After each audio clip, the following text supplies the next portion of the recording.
என்னோட பேர் தாரிணி. என்னோட டாட்டர் நேம் வந்து கனிஷ்கா.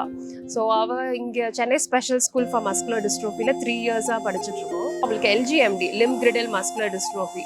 ஸோ இது டயக்னைஸ் பண்ணதுக்கு அப்புறம் நார்மல் ஸ்கூலில் கண்டினியூ பண்ணுறது பயங்கர சேலஞ்சிங்காக இருந்தது. அப்போ தான் ஆன்லைனில் பார்த்து இந்த மாதிரி school specifically for muscular dystrophy இருக்குன்னு தெரிய வந்தது. சரி, அவளுக்கு இங்கே ஒரு பெட்டர் ஃபியூச்சர் இருக்குன்னு ஒரு அண்டர்ஸ்டாண்டிங்கில் இங்கே வந்து 3 இயர்ஸ் முன்னாடி என்ரோல் பண்ணோம். டிஃபிகல்ட்டின்னு என்ன ஃபீல் பண்ணதுன்னா ஒருத்தர்கிட்டையும் போய் மஸ்குலர் டிஸ்ட்ரோஃபின்னு எக்ஸ்பிளைன் பண்ணுறதுக்குமே அவங்களுக்கு அண்டர்ஸ்டாண்டிங் இல்லை. சொன்னாலுமே நீ காலில் என்ன தேங்க சரியா போயிடும் அந்த மாதிரி சொல்லும் போது எங்களுக்கு இன்னும் ஹர்ட் ஆகுது. அதை திரும்ப போய் என்னத்துக்கு எக்ஸ்பிளைன் பண்ணிட்டு நாங்கள் வித்ட்ரா பண்ணிப்போம் நிறைய கான்வர்சேஷன். ஸோ ஸ்கூல் வந்த அப்புறம் தான் இங்கே சார் எழிலன் சார் இங்கே இருக்காங்கன்றது தெரியும். டாக்டராக இருக்கிறதுனால அவருக்கு ஒரு அண்டர்ஸ்டாண்டிங் இருக்கு இந்த கான்செப்ட்ல. ஸோ அதனால எங்களோட நீட்ஸ் வந்து ஈஸியாகவே எங்களுக்கு ஃபுல்ஃபில் ஆகுது எல்லா விஷயத்துலையுமே. பெர் டே மினிமம் 500 சார்ஜ் பண்ணுவாங்க வெளியே ஃபிசியோதெரபிஸ்ட் தான். இங்கே எங்களுக்கு எப்போவுமே ஃப்ரீ ஆஃப் காஸ்ட். பசங்க எவ்வளோ தூரம் இங்கே வருவாங்களோ எல்லா டைமும் அவங்களுக்கு ஃப்ரீ ஆஃப் காஸ்ட்டில் பண்ணி கொடுக்குறாங்க. ஸோ என்னென்ன எங்களுக்கு வேணுமோ அது ஒன் ரூஃபில் எங்களுக்கு எல்லாமே கிடைக்குது.